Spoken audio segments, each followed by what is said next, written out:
ಬಿಟ್ಕಾಯಿನ್ದು ಒಂದು ಘಟನೆ ನಡೆದಿತ್ತು. ಅದರೊಳಗೂ ಕೂಡ ಇವರು ಸ್ನೇಹಿತರು ಭಾಗವಹಿಸಿದ್ದಾರೆ ಅಂತಕ್ಕಂಥ ಕಾರಣ ಇದೆ. ಅವ್ರನ್ನ ತನಿಖೆಗೆ ಒಳಪಡಿಸಿಲ್ಲ ಅಂತಕ್ಕಂಥದ್ದಿದೆ ಬಿಟ್ಕಾಯಿನ್. ಅದನ್ನು ಕೂಡ ನಾನು ತಮ್ಮ ಮೂಲಕ ಸರ್ಕಾರಕ್ಕೆ ಮತ್ತು ಮಹಾಜನತೆಗೆ ನಾನು ವಿನಂತಿ ಮಾಡ್ಕೊಳ್ತೀನಿ, ಇದನ್ನು SITಗೆ ವಹಿಸಬೇಕು. ಖಂಡಿತವಾಗೂ ಕೂಡ ಇದನ್ನು SITಗೆ ವಹಿಸಬೇಕು. ಬಿಟ್ಕಾಯಿನ್ ಬಗ್ಗೆ ಯಾಕೆ ಅದಕ್ಕೆ ಸಂಬಂಧಿಸಿದ ಒಂದು ಸ್ಮಾಲ್ ಯೂನಿಟ್ ಒಂದು ನಡೀತಾ ಇತ್ತು.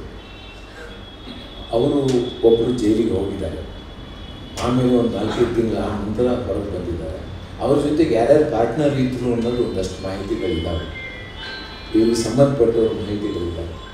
ಅದನ್ನು ಕೂಡ ಹಣ ಹೇಗೆ ಮಾಡಬೇಕು ಅನ್ನೋದು ಒಂದು ಇನ್ವೆನ್ಷನ್ ಮಾಡೋದಿತ್ತು. ಅದರದ್ದೊಂದು ಕಂಪನಿ ಇತ್ತು. ಎಲ್ಲೋ ಒಂದು ಕಡೆ ಇದ್ರ ಬಗ್ಗೆ ಕೂಲಂಕುಷ ತನಿಖೆ ಆಗಿಲ್ಲ ಕಳೆದ ಅವಧಿಯಲ್ಲಿ ಅಂತಕ್ಕಂಥದ್ದು ನನಗೆ ಬಂದ ಮಾಹಿತಿ. ಆದ್ದರಿಂದ ಈ ಬಿಟ್ಕಾಯಿನ್ ಬಗ್ಗೆಯೂ ಕೂಡ ಕೂಲಂಕುಷವಾದ ತನಿಖೆ ಆಗಬೇಕು, ಅದಕ್ಕೂ ಕೂಡ SITಯನ್ನು ನೇಮಕ ಮಾಡಬೇಕು ಅನ್ನತಕ್ಕಂಥದ್ದು ನನ್ನ ಒತ್ತಾಯ ಇದೆ. ಹಾಗೆ ಈ ತೀರ್ಥಹಳ್ಳಿ ಸುತ್ತಮುತ್ತ ಗೌರ್ಮೆಂಟ್ ಲ್ಯಾಂಡ್, ಮಠಗಳಿಗೆ ಸಂಬಂಧಪಟ್ಟ ಲ್ಯಾಂಡ್ನೆಲ್ಲ ಇವತ್ತು ಅವ್ರ ಕಡೆಯವರು ಪರ್ಚೇಸ್ ಮಾಡಿದ್ದಕ್ಕೆ ದಾಖಲೆಗಳಿದೆ, ಸಬ್ ರಿಜಿಸ್ಟ್ರಾರ್ ದಾಖಲೆಗಳಿದ್ದಾವೆ, ಆಗಿದೆ.